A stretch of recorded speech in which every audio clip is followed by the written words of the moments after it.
नमस्कार, खबर India voice में आप सभी का स्वागत है। मैं हूं आपके साथ प्रज्ञा मिश्रा। बुलेटिन की शुरुआत करेंगे बड़ी और अहम खबर के साथ। तो सबसे पहले बात कर लेते हैं, खबर गोरखपुर से है, जहां उत्तर प्रदेश के मुख्यमंत्री योगी आदित्यनाथ जो है वो गोरखपुर पहुंचे हुए हैं और गोरखनाथ मंदिर परिसर में उन्होंने जनता दरबार लगाया। दूर दराज से आए फरियादों की समस्याओं को उन्होंने ध्यान से सुना और मौके पर ही अधिकारियों को सख्त निर्देश दिए ताकि समस्याओं का त्वरित निस्तारण सुनिश्चित हो सके और जनता को भरोसा दिया कि उनकी आवाज सीधे मुख्यमंत्री तक पहुंचेगी और आवश्यक कार्रवाई तुरंत की जाएगी।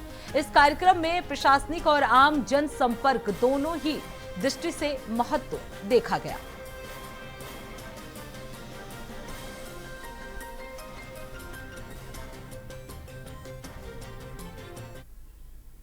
अब रुक कर लेते हैं अगली खबर की। देश भर में हनुमान जन्मोत्सव को लेकर उत्साह चरम पर है। जबलपुर के गढ़ा पचमढ़ा स्थित हनुमान मंदिर में इस बार भव्य आयोजन की तैयारी की गई है। हनुमान मंदिर सेवा समिति के 26 वर्ष पूरे होने पर श्रद्धालु 1.25 करोड़ राम नाम लिखकर भगवान हनुमान को अर्पित करेंगे। पिछले 1.25 महीने से लगातार राम नाम लेखन चल रहा है। साथ ही आकर्षण के रूप में 1.5 टन का विशाल लड्डू भी तैयार किया गया है, जो श्रद्धा और भक्ति का प्रतीक बन गया है। देखिए हमारी ये रिपोर्ट। देश भर में हनुमान जन्मोत्सव को लेकर उत्साह है। इसी के चलते मध्य प्रदेश के जबलपुर में हनुमान जन्मोत्सव को लेकर व्यापक तैयारियां की जा रही हैं।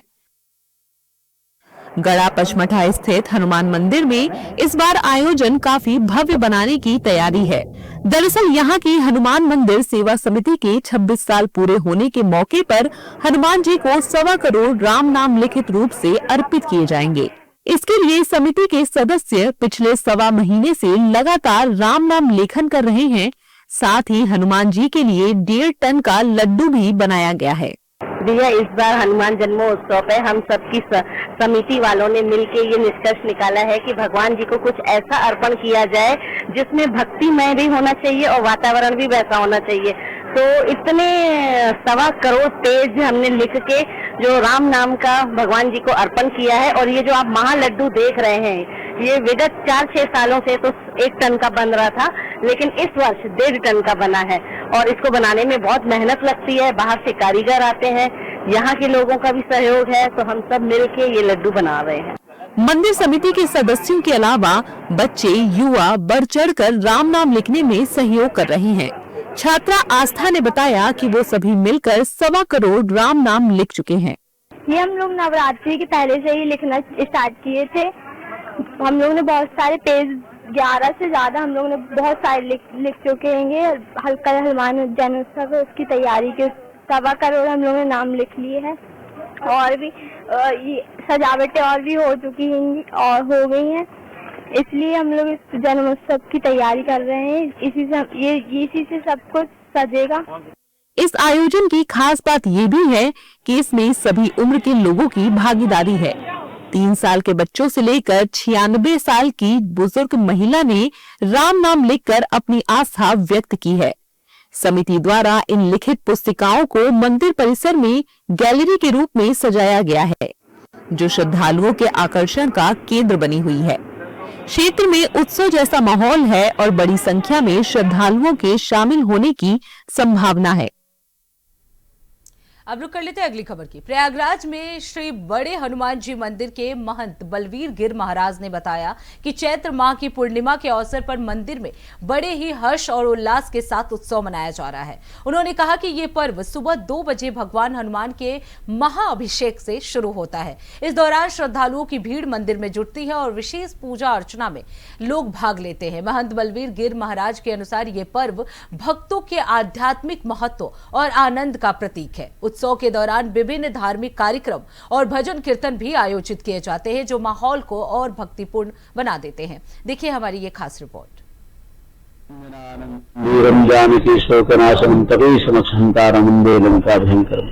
देखिए, हमारे विश्वनाथ ऋषिकेश पंचांग के अनुसार हम इस जन्मोत्सव को दक्षिण प्रसिद्ध जन्मोत्सव कहते हैं। हनुमान जी महाराज का तो जो भी उत्सव हो तो जन्मोत्सव के रूप में हम क्यों छोड़े ऐसे अवसरों को। विशेषकर आज चैत्र माह की पूर्णिमा तिथि को हनुमान जन्मोत्सव श्री बड़े हनुमान जी में बड़े हर्षोल्लास के साथ मनाया जा रहा है, जिसमें सुबह से 2 बजे से श्री हनुमान जी महाराज का महाअभिषेक किया गया। फलों से श्रृंगार किया गया, पुष्पों से श्रृंगार किया गया और महाआरती करके आम जनमानस के दर्शनों के लिए पट खोल दी गई है। साथ ही साथ आज यहाँ पर सुंदरकांड भजन संध्या का भी आयोजन रखा गया है और दिन भर अन्य क्षेत्र की भी सुविधाएं की गई। साथ ही साथ धूप अगर अधिक होती तो शरबत का भी यहाँ वो किया गया। मैं सभी दर्शनार्थियों से यही कहूंगा, आज के दिन हनुमान जी महाराज का स्तवन करिए, लाल आसन बिछाकर एक दीपक चेतन करके हनुमान जी का सुंदरकांड, हनुमान चालीसा या जिससे जो बने। अब रुक कर लेते हैं अगली खबर की। दिल्ली में रेखा गुप्ता की सरकार ने 1 साल पूरा कर लिया है, लेकिन इस मौके पर सियासी बयानबाजी तेज हो गई है। सरकार के कामकाज को लेकर विपक्ष लगातार सवाल उठा रहे हैं और इसी कड़ी में आम आदमी पार्टी के पूर्व नेता और शिक्षक अवध ओझा ने तीखी प्रतिक्रिया दी है। उन्होंने कहा कि खुद मुख्यमंत्री अपनी सरकार के काम से संतुष्ट नजर नहीं आ रही हैं। अवध ओझा ने आगे कहा कि अगर पिछली सरकार को खराब बताया जा रहा है तो मौजूदा सरकार को भी 1 साल में किए गए अपने वादों और कामों का हिसाब जनता के सामने रखना चाहिए। फिलहाल इस बयान के बाद दिल्ली की राजनीति में बहस और तेज हो गई है। इस दौरान उन्होंने क्या कुछ कहा, चलिए आपको सुनाते हैं। वो खुद अपने सरकार को बहुत अच्छा नहीं देख पा रही, क्योंकि अगर वो अपने सरकार को बहुत अच्छा देखती तो अभी भी अरविंद केजरीवाल के पीछे नहीं पड़ी होती। जब हमारे पास अपनी उपलब्धियां गिनाने के आसार होते हैं तो हम दूसरे की बुराइयां नहीं देखते। मैं उनके मंत्रियों को देखता हूं कि वहां विधानसभा में जाके शीश महल का वो रसीद दिखा रहे हैं। भाई आप दिखाओ ना, 1 साल में आपने क्या क्या किया। चलो ठीक है, वो आदमी सही नहीं था, अच्छा नहीं था, बहुत उसने बुरा किया दिल्ली का, तो आपने 1 साल में जो वादे किए थे उसमें से कितना % आपने किया, ये बताओ जनता को। अब तेंदुलकर को किसी बुराई करने की क्या जरूरत है, क्योंकि उसके पास अपनी खुद की इतनी उपलब्धियां हैं। तो जब भी कोई व्यक्ति किसी की बुराई कर रहा है, इसका मतलब वो अपनी उपलब्धि छुपा रहा है। और मैं जैसे ही बीजेपी रेखा जी को देखता हूं, उनके मंत्रियों को देखता हूं, सब केजरीवाल अभी भी बात कर रहे हैं। अब वो चला गया भैया, अब अपनी बताओ 1 साल में आपने रिपोर्ट कार्ड में कितना इंप्रूव। अब रुक कर लेते हैं अगली खबर की। बीजेपी सांसद कमलजीत सहरावत ने जाति सर्वेक्षण को लेकर बयान देते हुए कहा कि इस बार जब भारतीय जनता पार्टी क्षेत्र में पहुंची तो लोगों ने खुद जाति सर्वेक्षण कराने की मांग उठाई। उन्होंने बताया कि ये पहले विपक्ष का मुद्दा था, लेकिन अब इसे व्यापक जन समर्थन मिल चुका है। उन्होंने कहा कि केंद्र सरकार ने जनगणना में जाति सर्वेक्षण को शामिल कर एक बड़ी मांग को पूरा किया है। उनके अनुसार ये कदम देश की सामाजिक और आर्थिक स्थिति को बेहतर समझने में मदद करेगा, जिससे नीतियां अधिक प्रभावी ढंग से बनाई जा सकेंगी। सहरावत ने इसे सरकार को जनहित में लिया गया महत्वपूर्ण निर्णय बताते हुए कहा कि इससे समाज के विभिन्न वर्गों की वास्तविक स्थिति सामने आएगी। और क्या कुछ कहा, चलिए आपको सुनाते हैं। और जल्दी ये पूरा होगी तो लोगों को अपनी सिचुएशन क्लियर हो जाएगी। इस बार भारतीय जनता पार्टी ने जब भी क्षेत्र में गए हैं तो लोगों ने कहा है कि भाई आपको जातिगत सर्वे कराना चाहिए, विपक्षी मांग थी। तो इसीलिए जब केंद्रीय सरकार ने इस बार जातिगत जनगणना को इस बार की जनगणना में डाला है, तो मुझे लगता है कि देश की ये बहुत बड़ी एक मांग थी जिसको सरकार ने पूरा किया है। और जल्दी ये पूरा होगी तो लोगों को अपनी सिचुएशन क्लियर हो जाएगी। इस बार भारतीय जनता। अब रुक कर लेते हैं अगली खबर की। पश्चिम बंगाल के मालदा में एसआईआर विरोध के दौरान हुई घटना पर केंद्रीय राज्य मंत्री सुकांत मजूमदार ने कड़ी प्रतिक्रिया दी है। उन्होंने कहा कि जो घटना सामने आई है वो बेहद भयावह और कानून व्यवस्था पर गंभीर सवाल खड़े करती है। उन्होंने बताया कि मौके पर पहुंचे 7 न्यायिक मजिस्ट्रेटों को भीड़ ने रोक लिया और जब वो वहां से लौट रहे थे तो उनके वाहन पर हमला किया गया। इस तरह की घटनाएं न्यायिक व्यवस्था की सुरक्षा के लिए खतरा है। सुकांत मजूमदार ने राज्य सरकार पर निशाना साधते हुए कहा कि ऐसी घटनाएं दर्शाती हैं कि प्रशासन की स्थिति को नियंत्रित करने में विफल रहा है। उन्होंने दोषियों के खिलाफ सख्त कार्रवाई की मांग की और न्यायिक अधिकारियों की सुरक्षा सुनिश्चित करने पर जोर दिया है।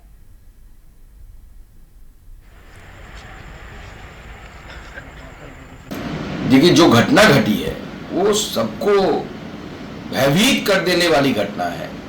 7 ऐसे जो जुडिशियल मजिस्ट्रेट गए थे उनको सिर्फ रोका गया, सिर्फ ये नहीं, जब वो वहाँ से पलायन कर रहे थे उनके गाड़ी को तोड़ा गया। एसपी जब उनको उद्धार करके वहाँ से रेस्क्यू करके वहाँ से ले आ रहे थे, महिला जो हमारे ये थे जुडिशियल मजिस्ट्रेट थे उनके गाड़ियों को तोड़फोड़ किया गया।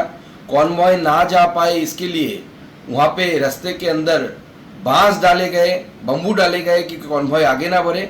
और जिस तरीके से कि लेफ्ट फ्रंट के ज़माने में अनीता देवान को इसी तरीके से एक महिला जस्टिस को गाड़ी से उतार कर पीट कर मार डाला गया था, उस तरीके की पूरी अभिसंधि थी, उस तरीके की पूरी प्लानिंग थी।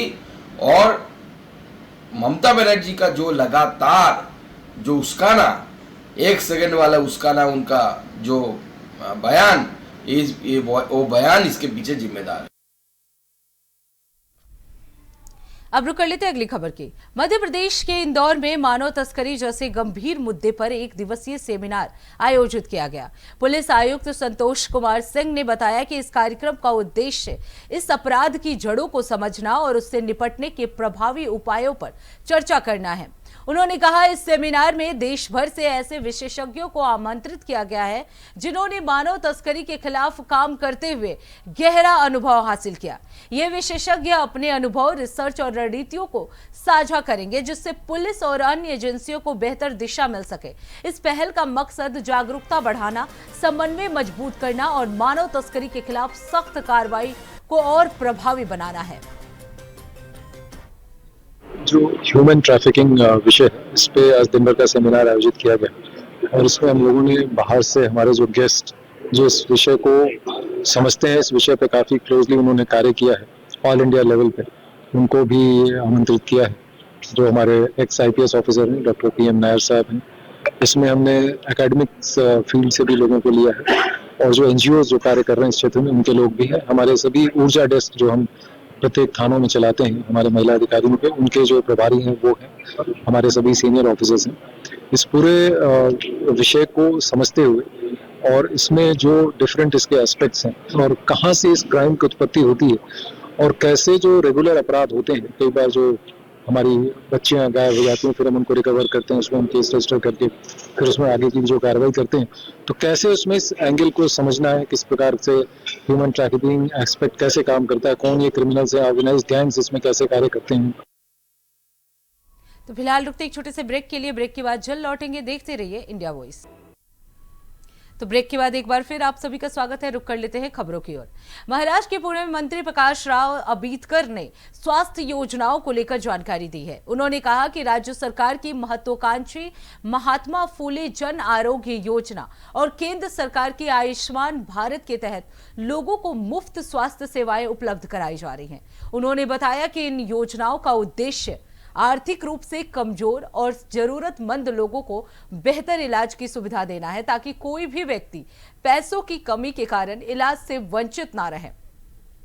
मंत्री के अनुसार इन योजनाओं के माध्यम से अस्पतालों में इलाज, सर्जरी, अन्य स्वास्थ्य सेवाएं बिना खर्च के उपलब्ध कराई जा रही है, जिससे लाखों लोगों को राहत मिल रही है।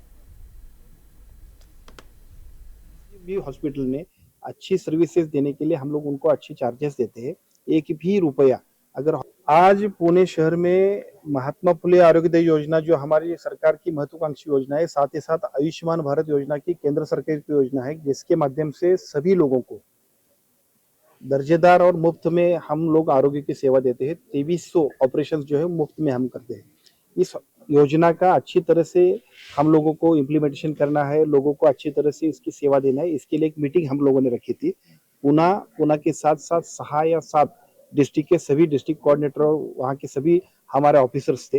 एक जो हमारे प्राइवेट हॉस्पिटल है उसमें किसी भी लोगों ने या किसी भी हॉस्पिटल ने अच्छी सर्विसेज देने के लिए हम लोग उनको अच्छी चार्जेस देते हैं। 1 भी रुपया अगर हॉस्पिटल की ओर से पेशेंट की माध्यम से लिया जाएगा तो उन पर हम लोग कार्रवाई करेंगे और उसकी कार्रवाई सख्त होगी। साथ ही साथ हमारा प्रयास ये भी है, ये सभी सर्विसेज हम अभी PSC तक, मतलब प्राथमिक आरोग्य केंद्र जो रहता है सरकार का, प्राथमिक आरोग्य केंद्र हो, ग्रामीण रुग्णालय हो, उप जिला रुग्णालय हो, जिला रुग्णालय हो, सरकार के सभी अस्पतालों में ये अच्छी तरह से सेवा देने के लिए हम लोगों ने टारगेट दिया है। और हमारा विश्वास है कि जिस तरह से हम लोगों ने प्रयत्न चालू किया है और जिस तरह से ये बहुत ही अच्छी स्कीम है, तो लोगों को इसका फायदा होने के लिए हम लोग बहुत ही मेहनत से काम करेंगे। आज अब रुक कर लेते हैं अगली खबर की। मेरठ में जिला जज की वेबसाइट पर एक संदिग्ध ईमेल आया, जिसमें कचहरी परिसर में 13 बम धमाकों की धमकी दी गई है। प्रशासन ने तुरंत कार्रवाई करते हुए पूरे परिसर को खाली कराया और बम स्क्वाड के साथ सघन जांच अभियान चलाया। वकील, कर्मचारी और लोगों को बाहर निकाला गया। पुलिस धमकी देने वाले की पहचान में जुटी हुई है। आपको बता दें, सुरक्षा एजेंसियां जो है वो पूरी तरह से अलर्ट मोड पर हो गई हैं। ये पहली बार नहीं है जब मेरठ कचहरी को धमकी मिली है। पुलिस ने लोगों से अफवाहों पर ध्यान न देने और किसी भी संदिग्ध गतिविधियों की सूचना देने की अपील की है। तो मेरठ में एक बार जिलों के कचहरी परिसर को बम से उड़ाने की धमकी मिली है। ये धमकी भरा मेल देर रात जिला जज के अकाउंट पर पहुंचता है और उस मेल में साफ साफ लिखा होता है कि कल दोपहर 1 बजे बम से कचहरी परिसर की बिल्डिंग को उड़ा दिया जाएगा। वहां से जो भी कोई लोग हैं उनको तुरंत निकाल दिया जाए। हालांकि हम कचहरी के बाहर यहाँ खड़े हैं, सामने आप देख सकते हैं ये कचहरी का गेट है जहां पर लगातार अधिकारी पहुंच चुके हैं। सुरक्षा एजेंसियों ने घेरा डाल लिया है और बम स्क्वाड की जो टीमें हैं वो लगातार सर्च ऑपरेशन चला रही हैं। आने जाने वालों को रोका जा रहा है, संदिग्ध लोगों से पूछताछ की जा रही है और ये भी कहा जा रहा है कि पहले भी धमकी भरे मेल आ चुके हैं और एक आरोपी को गिरफ्तार भी किया जा सकता है। लेकिन बड़ी बात यह है कि लगातार ये धमकी भरे मेल आते हैं और अधिकारी जो पुलिस प्रशासन है उन बदमाशों के तक नहीं पहुंच पाते हैं जो लगातार कचहरी परिसर को बम से उड़ाने की धमकी दिए जाते हैं। हालांकि अब कचहरी के जो वकील हैं उनका जो कहना है वो ये साफ स्तर कहना है कि अब जो भी होगा उस पर हम तत्काल कार्रवाई कराएंगे और आगे तक बात करेंगे। लेकिन बड़ी बात ये भी है कि आज 1 अप्रैल है, 1 अप्रैल पर कोई अप्रैल फूल भी बना सकता है। लेकिन अंदर जो वकील है उन्होंने साफ स्तर कह दिया है कि हम वकील हैं, बुद्धिजीवी वकील हैं, हमें इन चीज़ों का कोई लेना देना नहीं है, लेकिन जिसने भी इस घटना को किया है उसका अंजाम बुरा होगा। कैमरामैन मोहसिन खान के साथ मैं Shahrukh Saifi, India voice, Meerut.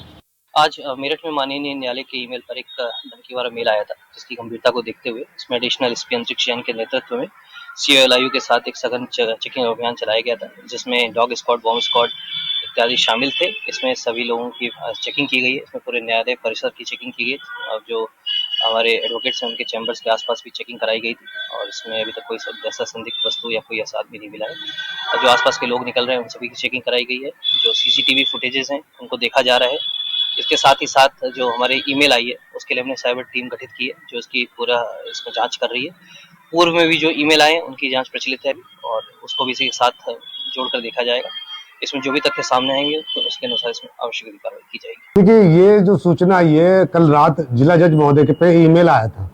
Email में ये सूचना मिली थी कि आज कचहरी परिसर में 13 बम विस्फोट किए जाएंगे और उसमें यह भी बताया गया था कि ये जो बम विस्फोट होना है ये केवल बिल्डिंग को क्षति करने के लिए किया जाएगा, आमजन को नहीं किया जाएगा। जिसके चलते सुबह ही जिला जज साहब ने सेक्रेटरी महोदय परवेज आलम और मुझे अपने चैम्बर में बुलाया। इस विषय में मीटिंग की गई। तभी तत्काल CGM साहब महोदय आ गए, ADJ फर्स्ट, सभी ने ब्रह्म स्क्वाड और जितनी भी टीम है पुलिस टीम यहाँ बुलाई गई। अब रुक कर लेते हैं अगली खबर की। वित्तीय वर्ष के पहले दिन ही देश को महंगाई का झटका लगा। मिडिल ईस्ट में चल रहे तनाव के कारण कॉमर्शियल LPG सिलेंडर के दाम बढ़ा दिए गए। सरकारी पेट्रोलियम कंपनियों ने 1 अप्रैल से अपने 19 किलो वाले LPG सिलेंडर के दाम में 195 रुपए की बड़ी बढ़ोतरी की है। देखिए हमारी ये रिपोर्ट।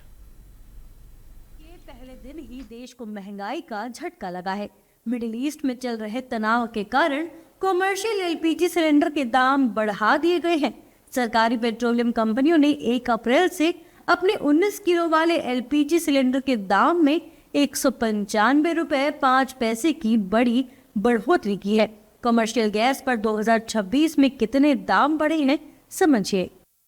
बता दें कि कॉमर्शियल गैस सिलेंडर के दाम 1 मार्च को 1768.5 रुपए थे, जो 7 मार्च को 115 रुपए बढ़कर 1883 रुपए कर दिए गए थे। इसके बाद अब 1 अप्रैल को 195.5 रुपए बढ़कर 2078.5 रुपए कर दिए गए हैं। यानी 1 मार्च से 1 अप्रैल तक 310 की कुल बढ़ोतरी हो चुकी है। वहीं अन्य शहरों की बात की जाए तो चेन्नई में 203 रुपए, कोलकाता में 218 रुपए और मुंबई में 196 रुपए तक की वृद्धि हुई है। केंद्र सरकार द्वारा कॉमर्शियल गैस के दामों में वृद्धि होने पर सियासी बयानबाजी भी तेज हो गई है। विपक्षी दलों के नेताओं ने केंद्र सरकार पर हमला करते हुए कहा है कि ये सरकार आम जनता पर महंगाई की मार कर रही है। और ये पहली बार नहीं बढ़ा है, 1 साल के अंदर 5 बार बढ़ा है। अभी 3 ही महीने बीते, 9 महीने लाइसेंस दे दिया है। मैं कहना चाहता हूँ इससे कौन प्रभावित होगा मालूम है? ठेले भी लगाने वाले, जो सिलेंडर लगा के बेच लेते थे, जो दैनिक रोज खाने कमाने वाले थे, जो वहाँ खा लेते थे। सिर्फ 5 स्टार होटलों में नहीं फर्क पड़ेगा इसका। तो मैं सिर्फ ये कहना चाहता हूँ, अभी आपने 1 जनवरी को 111 रुपये बढ़ाया, फिर आपने 1 फरवरी को 50 रुपये बढ़ाया, फिर 1 मार्च को 31 रुपये बढ़ाया, 7 मार्च को 115 रुपये बढ़ाया और 1 अप्रैल 218। 3 महीने में 5 बार बढ़ा के आपने तो पूरी तरीके से लूटने की छूट दे दी है। कब तक बर्दाश्त करे जनता? देखिए, कॉमर्शियल सिलेंडर हो या प्रीमियम पेट्रोल हो या घरेलू सिलेंडर हो, सभी गैस के दाम यदि बढ़ते हैं, पेट्रोलियम के दाम बढ़ते हैं, तो घरेलू गैस के दाम बढ़ेंगे तो सीधा प्रभाव पड़ेगा, कमर्शियल बनेंगे तो अपरोक्ष रूप से महंगाई पर जरूर प्रभाव पड़ेगा। हालांकि सत्ता पक्ष के नेताओं ने कॉमर्शियल गैस पर दाम बढ़ने की वजह मिडिल ईस्ट जंग बताया है। सत्ता पक्ष के नेताओं का कहना है कि दुनिया में विश्व युद्ध चल रहा है, लेकिन फिर भी मोदी सरकार देश की जनता के लिए काम कर रही है। देखिए, केंद्र सरकार भरसक प्रयास करती है कि जो प्राइसेस हैं वो कीमतें नहीं बढ़ाएं। बहुत विपरीत सिचुएशन चल रहा है और कांग्रेस की सरकार ने उस समय फ्री इकॉनमी के तहत जो तेल कंपनियां थी, उनको गैस कंपनियां थी, उनको अंतर्राष्ट्रीय प्राइसेस के अनुसार जो है वो रेट तय करने की छूट दी थी। उसी के कारण ये संभवतः कमर्शियल गैसेस के जो है प्राइसेस बढ़े हैं। फिर भी हमने कोशिश की कि डोमेस्टिक एलपीजी पे कोई विशेष वृद्धि नहीं हो या यथास्थिति रहे। यह सवाल ऐसे दौर में है जब पश्चिम एशिया में तनाव है और तनाव के चलते तेल कंपनियों से जो रेगुलेट होना चाहिए उसमें तो परेशानी है। इस परेशानी को देश के पार्लियामेंट ने भी स्वीकार किया है। उसके बावजूद केंद्र सरकार ने एक्साइज ड्यूटी में कमी की है, लेकिन अंतर्राष्ट्रीय स्तर पर जब, चूँकि हम तेल उत्पादक देश तो है नहीं, जब इसका कीमत बढ़ेगा तो उसका असर तो का सामना करने को हमारी सरकार तैयार है। बता दें कि कॉमर्शियल गैस सिलेंडर के दाम बढ़ने का सीधा असर आम आदमी की जेब पर पड़ेगा, क्योंकि होटल और रेस्टोरेंट संचालक खाने पीने की चीजों के दाम बढ़ा सकते हैं। इसका अर्थ है कि होटल या बाहर खाना महंगा हो सकता है। वहीं झारखंड के रांची में होटल संचालकों ने बताया कि गैस के दाम बढ़ने से काला बाजारी शुरू हो गई है। होटल व्यापारी गैस सिलेंडर की जगह कोयला जलाने पर मजबूर हैं। गवर्नमेंट तो 200 रुपये बढ़ा है, लेकिन 200 रुपये बढ़ा के भी हमको कब मिलेगा इसका इंतजार करना है। अगर कमर्शियल मिलता 200 रुपये बढ़ा के भी 400 रुपये गवर्नमेंट बढ़ाती है और मिलता तो आज हम लोग कोयला नहीं जलाती, जिसमें इतना परेशानी है। गवर्नमेंट तो कह रही है कि मेरे पास फुल स्टॉक है, पब्लिक पास पहुंच नहीं रहा है। जिसका देन है कि यार डोमेस्टिक सिलेंडर भी 2500 और 3000 बिक रहा है। घर में खाना जिसके पास घट रहा है वो भी लेके जा रहा है 2500 रुपये में घर में खाना बनाने के वास्ते। गवर्नमेंट दावा बड़ा बड़ा कर रहा है, लेकिन पब्लिक धरातल में कुछ नहीं है। 200 रुपया तो वो सरकार बढ़ाई है। तो इसी के साथ इस बुलेटिन में बस इतना ही। देश दुनिया की तमाम बड़ी खबरों के लिए देखते रहिए इंडिया वॉइस। तब तक के लिए नमस्कार।